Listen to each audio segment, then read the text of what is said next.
Welcome to Tuesday Night Live with the House Heroes. Tonight, I'm excited. I got Gabe back. Hey, how's it going? Got the wingman in the house. Yeah. Don't have to fly solo anymore. It's been a while. Yep. So if you guys are new to joining us, we're the House Heroes. Our goal is to educate and empower you all things real estate. We are interactive, so if you have questions, please just go ahead and message them, put them in the comments. We'll be more than happy to answer any real estate related questions you have. If you're in an escrow, not sure what's going on, if you're out kind of trying to figure out what's going on in the market, we're here for you. So definitely feel free to reach out. Again, we're very happy for you to be with us tonight. Just double checking to make sure everything's streamed properly and it looks like we're good to go. So tonight we're going to be covering chapter 2 in our complete buyer's guide. So this is not something we took off the shelf. We went through and wrote this cover to cover. It's what we actually see that matters in the trenches. It's not a bunch of fluff. It's not chat GPT on a bunch of 2-year-old stuff, which honestly, it would have been nice had we had that back in the day. But this is something we did start to finish. It's what, for my 20 years of experience, being a real estate broker, also, selling, over 1,000 homes, flipping 100 homes, being a licensed contractor myself. It's stuff that we've put together, Troy, Gabe, and the rest of us here at the House Heroes, and really sifted through what matters and what you need to know as a buyer so that you're saving money. You can get in without a lot of heartbreak, right? You can get in and get the home you want and really just start enjoying it. So if you are already an owner, it's been a while, it's another good book as well, because if you're looking to buy your first investment, stuff like that, we cover some of that in here as well on the move up. So before we get started on that, if you guys like what we're talking about tonight, please give me a thumbs up below. I'd really appreciate it. And Gabe, what do you have for us? What's the latest news? I know I had brought some info over from on our YouTube channel, Real Estate Daily. We covered a lot of new stats, but I know you had put them together a nice bullet point list here for us. Yeah, well, I've been doing open houses the past couple weekends, and I'm hearing all the news and everybody's talking about homes aren't selling, prices are going to continue to go down. And I'm getting 30, 40, 50 people in my open houses a day. So I had to figure out what all this was about. And so it comes out to the start of 2023, we've seen about a 25% increase in weekly mortgage applications. That means people are ready to get back out there, start buying their homes. And with inventory still at an all-time low, I think we might have already seen the bottom, at the end of last year when all those mortgage applications died off. And reason being is that mortgage rates have come down to a 4-month low over the past couple months. So you've got a little bit lower rates, you've got prices kind of leveled off, people are ready to get out there and start looking. I think now is the time to get out there and make that move. If you've been sitting on the sidelines waiting because interest rates were too high, I think now is the time, especially with a lot of these lenders putting out some great loan programs because rates did get a little too high for a while. So absolutely. Yeah. Also, one more thing is that home builder sentiment has improved for the first time in a year. And that's usually kind of one of those telltale signs when they're going to say, oh, I think we're going to get ready to start building again. That means they know that the buyers are starting to come back. Absolutely. I think you're going to put money, they're not happy unless they see a road to a profit, right? Exactly. A road to a profit. Exactly. So, and then what else are we seeing as far as are there seller concessions? What are some of those numbers coming out of the? So you're seeing sellers start to make some concessions for sure. More and more homes. But a lot of times what those concessions are for these lender incentives, these buy down rates and stuff like that. So this listing I have over here in La Mirada, I called my lender yesterday and I said, hey, I got a couple buyers that are looking at some of these programs. And basically they had one that was like a 2-1. It was only going to cost them about 14 grand that the seller had to pay for. So that was a concession that I've already talked to my sellers about, saying, hey, if we can do this, it can get this buyer. And he was saying that he was going to, for the first year, he's going to be able to drop their interest rate to full 2 points, which is crazy, because if we're at 6.25, that means that first year is gonna be 4.25. I mean, that's gonna be, really help you out, save some money. The next year is probably gonna be down just 1 point, and then they'll go back up to that 6.25.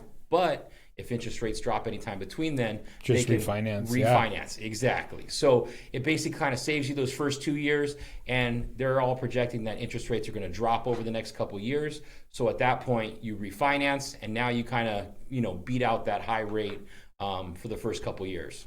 Absolutely.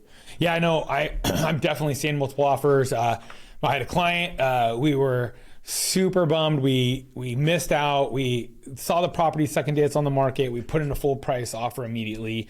It was middle of December, and got beat out by a cash offer. So we were like just kind of a little dazed. Like they didn't even try and counter us up or any of that kind of stuff. So pretty bummed on that one. And then it took 2 weeks before we even saw something come up on the market in the area. And the first one that came on was just some, it was not really what they're looking for. It's kind of trash, need a lot of work, a little overpriced, and just kind of a little bit of white elephant, not good curb appeal or anything like that. And not great architecture. And finally one popped up, and we went 25,000 over ask right out of the gate. We looked at some past comps that were recent, about a month and a half out, matched that high comp, and we ended up with 10 offers, 3 at our exact price. And again, we got lucky. They didn't counter us all up, highest and best. They just wanted a nice smooth escrow, but said, hey, remember that when you're asking for any seller concessions down the road for repairs and stuff like that.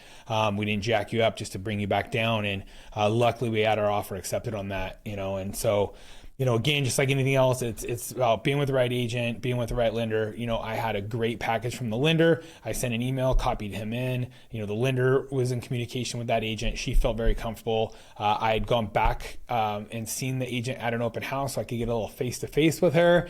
And she appreciated that I went back, after the clients had already seen it, I went back again to show them again while she was there, so we could have a little like face recognition as well, and build a little rapport. So that was really nice. And so I guess I need to lean up here. The House Heroes scroll down on this one. So anyways, so it was fantastic. But people, if you're out there, you're entering the market's hot. There's not a ton of inventory. So you definitely want to keep that in mind. It's not what you're seeing on these national headlines. California is completely different. Orange County, SoCal, so all of LA, all of Orange, and majority of Riverside and San Bernardino are still pretty hot. That being said, if it's a first-time homebuyer situation, I'd say get in now, because this, like Gabe's talking about, this might be your last chance. If rates do drop fast, at any given time, we don't have enough inventory. And then again, it's going to be people getting beat out. It's going to be those that have cash able to buy. So if you're looking at a down payment assistance, a VA, first time home buyer, now would be the time to jump, I really feel like. So. Oh yeah, for sure. And if you don't know what any of those stupid acronyms I just listed off are, let's jump into chapter 2 of our buyer's guide, where we explain it. This is, preparing to buy a home, the mortgage. And so let me actually flip over here. If you guys have questions about anything we're saying, slow us down. We're more than happy to draw it out a little bit more and explain it a little bit better. Just want to do a couple of shouts out. What's up, Migdalia? What's up, Rosemary? Thank you guys for joining us. Glad to have you on here. So really step one is finding a lender, right?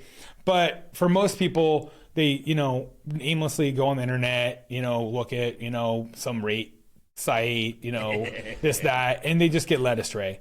Really, the best way to find a lender is to talk. Feel free to do some research on your own on the internet, look around, but absolutely talk to a realtor. I'd say if you, really picking the right agent for the job of selling your home is first.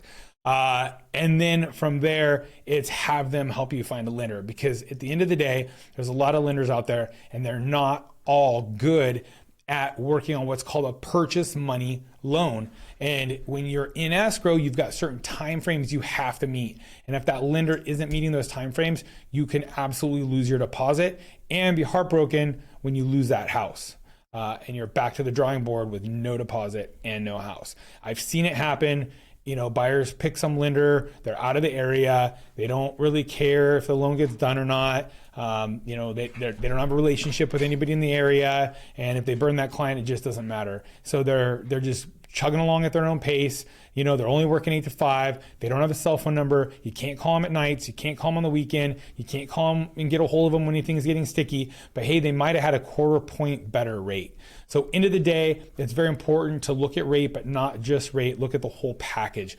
Can that lender actually perform? And the only way to know that for most people, especially if you're a first-time home buyer, is by getting with an agent who knows lenders that can perform. What would you say about that, Gabe? Well, and I would say one of the other things too is us as real estate agents, listing agents who are out there doing the business, doing deals.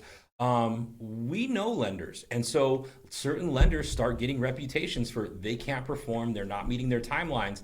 And let's say you're out there, your offer comes in and it hits the desk of one of those agents who knows those lenders, and it's up between two lenders, which the lender calls, he gives the package, he explains everything, he's talking to you and everything like that, and it's this other lender who has the bad reputation. Who do you think is going to get their offer accepted at that point? And so yeah, that's it. And it's not even a lender. It's, actual mortgage companies that carry bad reputation. I remember for a while was B of A. Everything was 60 plus days. And it's true for even some loan programs. But B of A was horrible for the longest time, I remember. And then, they tried to turn around. And then certain lenders aren't working with brokers anymore, like Wells Fargo. You can only go direct. So, there's a lot of lenders. And if a lender, it's once bitten, twice shy. So if an agent has been snubbed and had a bad experience with a lender in the past, they might not accept your offer. So one of the other things is really you want to find a lender to get pre-approved right off the bat, but you do want to shop for a loan.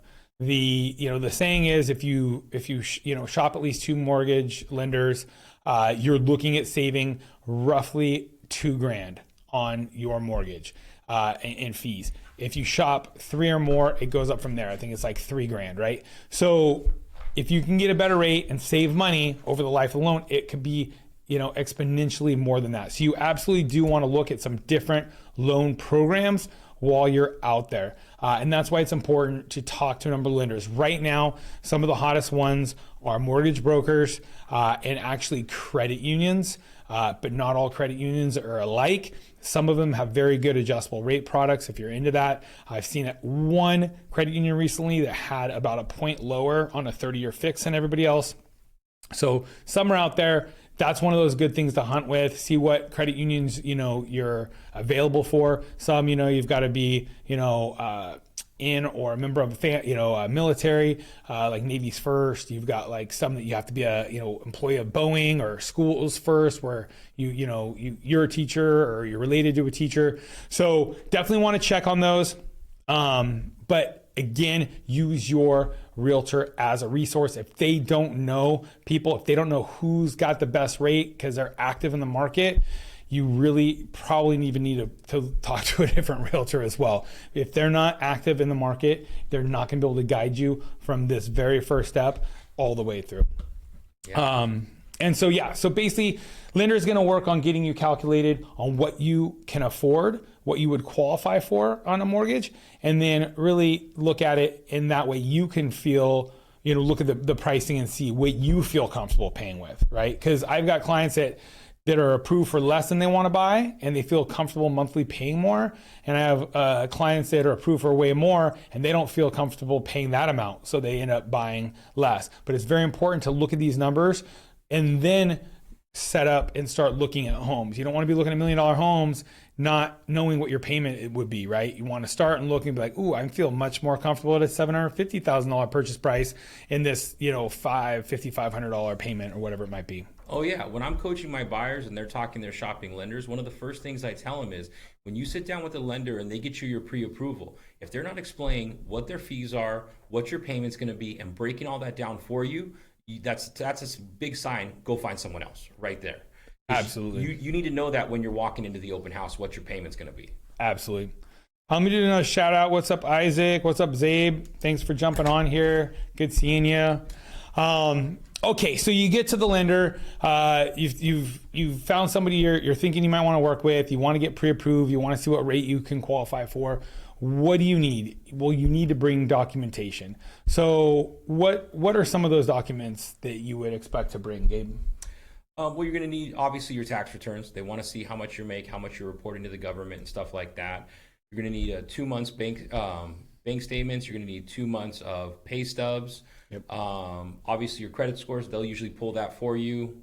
Any type of debts or anything like that, you really just let them know. That'll come up on your credit Yep. report, so they know what you're, how to figure your debt to income ratio, stuff like that. Yep. Yeah. So biggest things on income are going to be tax returns, like you said, most recent 2 months pay stubs. If you're a 1099 contractor, you need to bring the 1099s. Really, the important thing on tax returns, I've talked to so many people that are W-2 employees, and they go, "Oh, I make 120, and my husband or wife makes 120." But they have some side gig selling stuff on Etsy. They write off all their cell phones. They write off all their meals as business meals. They write all this stuff, and they got $40,000 in losses. And all of a sudden, that changes their numbers. And they don't think about it. They don't realize, that it's a big deal. But they tell the bank, "Oh yeah, we each make 120 in W-2 income," and they get qualified on it, or they get qualified on it. They don't get pre-approved because nobody's seen it. It's just going off of verbal. It's very important to get those tax returns, get them over to the lender, and get pre-approved. It's stronger. You're never going to get an offer accepted unless you have a true pre-approval. Every listing agent is going to want to see a pre-approval, and normally they're going to want to see your underwriting documents, right? So your desktop underwriting, your DU documents as well, to see how solid you are before they'll allow their seller to tie up their property in escrow with you. So 1099s if you're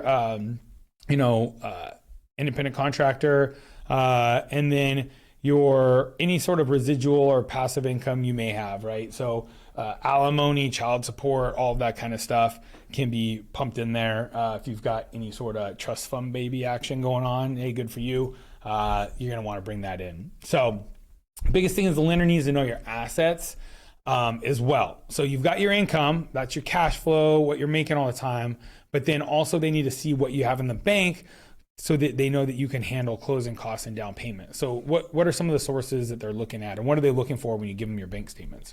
Well, they're going to be looking for, do you have any big deductions coming out, like big giant payments coming out or big giant payments coming in? They want to know where that money's coming from. They're kind of looking at your spending habits, stuff like that.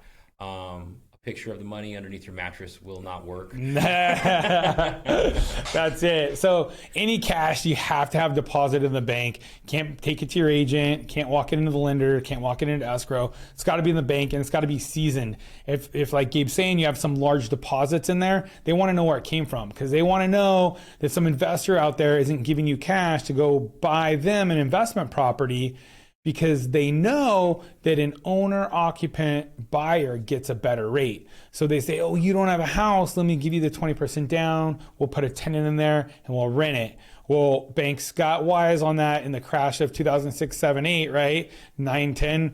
And so now they want to make sure that money's seasoned. They want to make sure there's some investor not giving you money to partner with you so you can get a better loan rate on it, right? You normally on owner-occupied homes, you can put less down and you get a better rate than an investor can. So they want to make sure that you're not what's called a straw buyer, buying this on behalf of somebody else, because that puts the loan much more risky for them.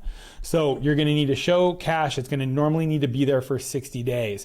If you can at least prove where the money is coming from, if you have some cash deposits, you had a car, you sold it, you can have that documentation. But that's why this is so important to get with a lender well before you're looking at buying a house. Talk to a client today. Their lease is up in June, and then she's like, "Well, I don't really want to run my credit." I'm like, "No, you need to do the whole package now. You need to run your credit. There might be some gremlins that pop up. You need to do your application. You need to get in all your tax returns, because if anything needs to change, there needs to be any adjustments, anything like that. It gives you time to do it. You want to get pre-approved well before you think you're going to buy a house, right? So get that stuff over to your lender. Let them look through it. Let them help put you on a path if anything is awry, so that way you can become a homeowner when you've got it all squared away, and when really within your time frame at that point in time. So yeah, and if you're going to be getting gift funds, keep the gift funds in the other person's account. Yep. Have a letter, have proof where the gift funds are coming from, because a lot of times what they'll do is they'll transfer that money over, and now we got to do all this little extra paperwork, all this other stuff we have to prove to an underwriter. And that could make or break the deal if the underwriter likes or doesn't like what they're saying. So that's another big thing as well. So the next thing is like Gabe mentioned earlier, they're going to run your credit, right? So when they run your credit, what they're looking at is debts. They're also going to, on the loan application, ask for you to list your debts. They look at what you listed on your debts and what shows up in your credit. They want to know your monthly obligations. When they're looking at debts, what's really important is they want to make sure that your home loan, along with all of your other monthly obligations, doesn't go over a certain percentage, normally roughly 45%. So on my back of the napkin math, I normally just do it very simply for a client.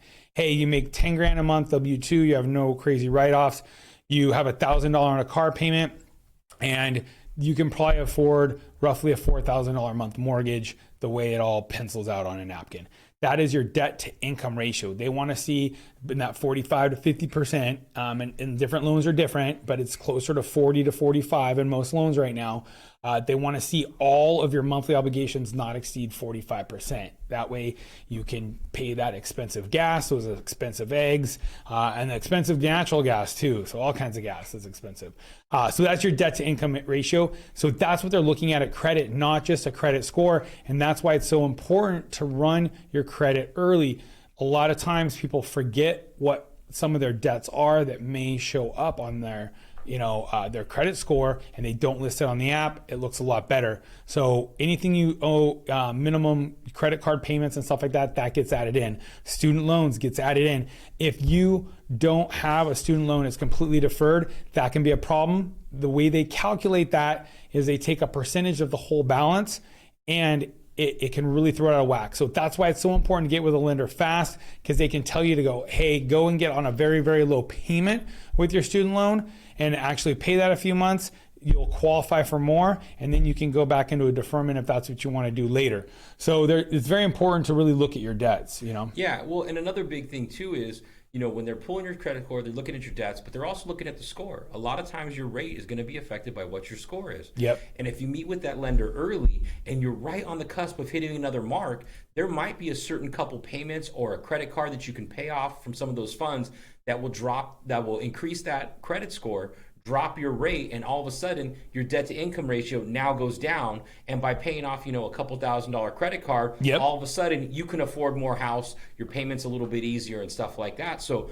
that's all good stuff to look at way before, because otherwise you try to do it right when you're going through the process. A lot of times say, okay, we need to wait 30, 60 days for this to hit your credit report and stuff like that. And now all of a sudden you're ready to buy a house, and we just got pushed back another couple weeks. And I see it all the times where somebody pulls a credit off, is looking at their credit score on Credit Karma, and they do an online app, and they don't realize all of these little things that are going on behind the scenes that lenders deal with.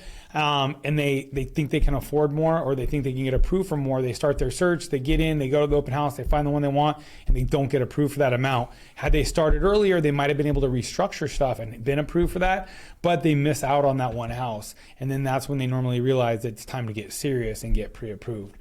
So here's some of the credit scores. I'm not going to go too much on that. Most people know what a good versus a bad credit score is. Again, if you got questions, feel free to comment or DM us. What's up, Sarah? Thanks for dropping in, saying hi. And then from there, deciding on your loan program. What are some of the most common loan programs you're seeing out there, people using right now, Gabe? To be completely honest, everything I'm seeing, well, I guess the listings I have right now are a little bit higher, so most people are coming in conventional. But that's kind of what I was seeing. But towards the end of last summer, my couple of listings and stuff like that, I was seeing a lot of FHA, a lot of VA. They were the people that got left on the sidelines when everything was going crazy. So they were the ones getting in there and being able to get their offers accepted. I still think that's the case right now for the certain price point. So if you were one of those people that got left on the sidelines, just remember, when this whole engine starts cranking up and starts ramping up again, you are going to get left on the sidelines again, because there are people who have conventional offers, and they will beat you out on the FHA and the VA every single time. That's it. You nailed it with that one. Yeah, I just put a client or close a client, give them keys a couple weeks ago, and they were FHA buyer, and there's no way they would have got their offer accepted, last year. Yeah, it wouldn't have happened. Or, they wouldn't have got their number one choice on their house. I showed them probably 40 homes, and they got their number one choice. We had like a whole 1 to 10 scale, and we were getting ready to offer on everything. And we got the number one. Now, again, we got beat out at first for the number one. Somebody came in higher, but we were, I had good communication with that agent, let him know I was still interested. We went after the number 2, 3, 4, 5, and then we were able to roll back when the number one, interested property, that buyer just kind of got a little cold feet or whatever, or didn't get approved. I don't even remember what the deal was. But so anyway, if you're out there, and you don't even know the different loan programs, the loan programs do matter, because some take a little bit more finesse to go through. Some have more criteria. And when you're a listing agent, the listing agent wants the easiest loan possible. So if you are doing an FHA, if you're doing a down payment assistance where you've got really like a third loan on top of it, those are harder to get accepted when you're in a multiple offer situation, because the listing agent's always going to do what's best for their seller and pick the one that has less chance of failing.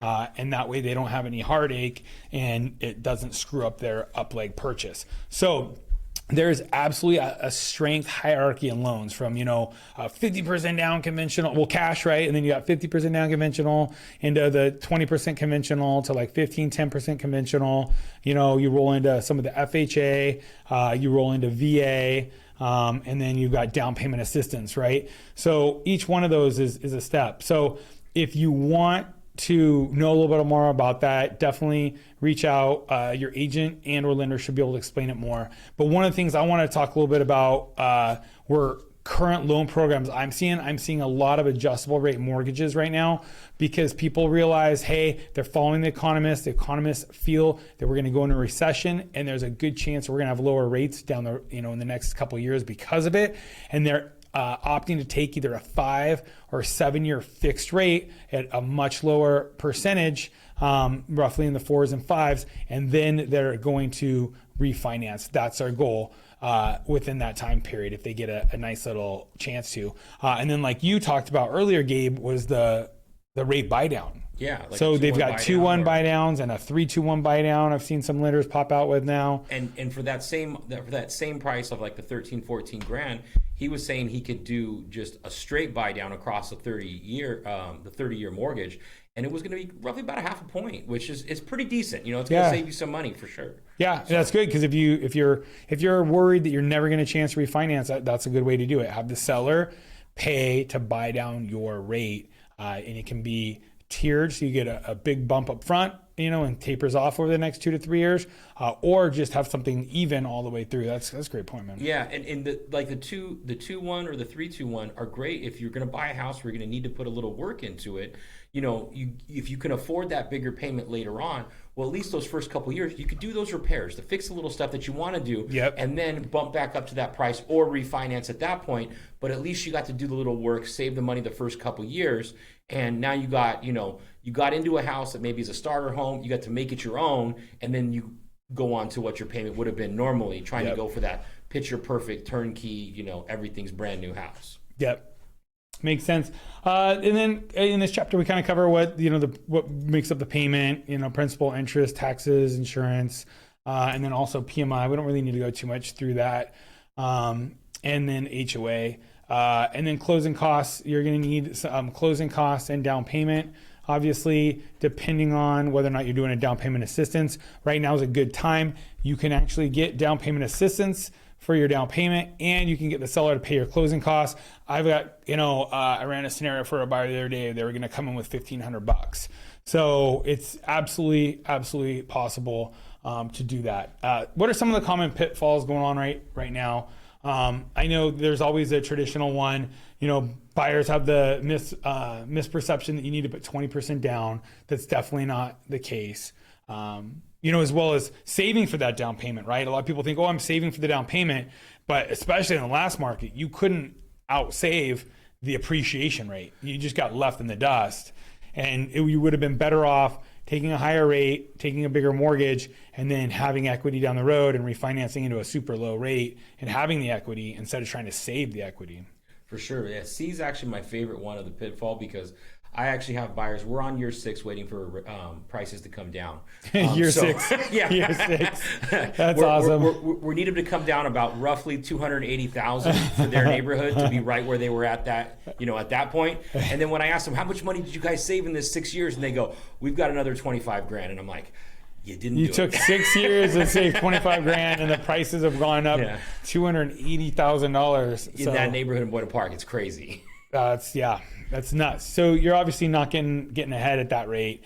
And then credit score, you can get loans with lower credit scores. FHA does a manual underwrite, which is, they'll go normally down to 580.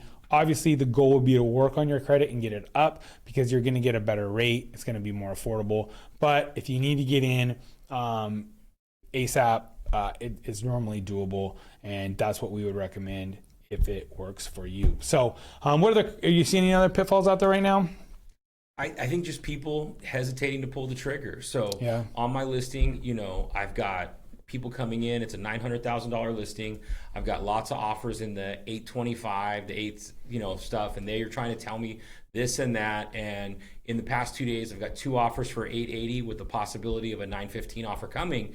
And it's like those buyers who are trying to convince me that this is the reason why they should take the price at 825. I just kind of want to call them and say, sorry. Yeah, right.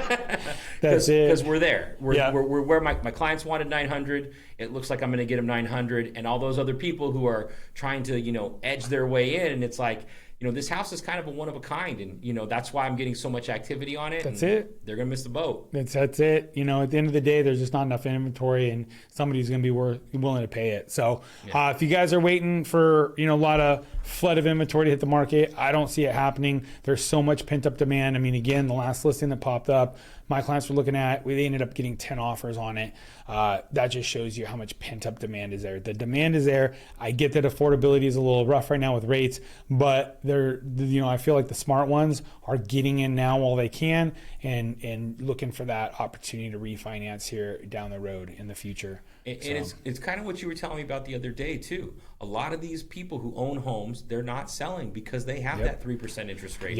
And if they sell, they got to go somewhere, and they don't want to sell their 3% interest rate to jump into a 6% interest rate. So people are going to be waiting to sell their house for a little bit. Yeah, long while. Yeah, I mean, it's going to take a while for people to refinance into a higher rate to maybe do a streamlined refinance, right? Take their boat, their car, all their, RV, all their fun stuff that they're paying high interest rate on, get it into a lower home loan rate. And then at that point, it's a little easier for them to move and graduate up to the next house because they've already had a stair step up in rate on their mortgage. And then it's another stair step after that to either move up or move down. So I think that's going to take 18 months to 2 years for any of that kind of availability to really come on the market. But, the other biggest one I see is people not looking at some of the adjustable rate mortgages. Again, I've seen some crazy credit union rates out there, way lower than typical brokers have because they want to have you come in now and not refinance later. So they're giving you a lower rate now. So one of the biggest pitfalls I'm seeing right now is not shopping and looking at some of the credit unions, and not all of them are like. I saw one the other day, their 7-year adjustable rate mortgage was the exact same as the conforming, 20% down, loan. And so obviously they didn't want to underwrite that product.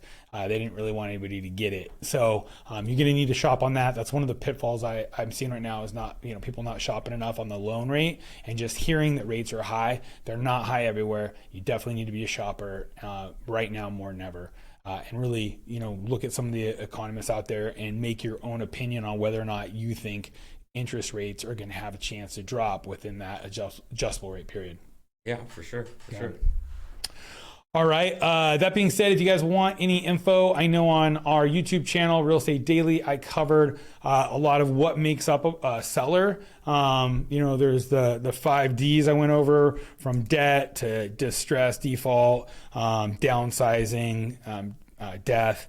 I went through them all and just kind of gave a synopsis on Divorce. Oh yeah, divorce. I gave a synopsis on where the majority of the inventory is coming from and what we see going forward on that. So, anyways, you got any parting words of wisdom for us? No, I'm glad to be back. Sorry I was gone for this long. Yeah, I'm glad to have you back, Gabe.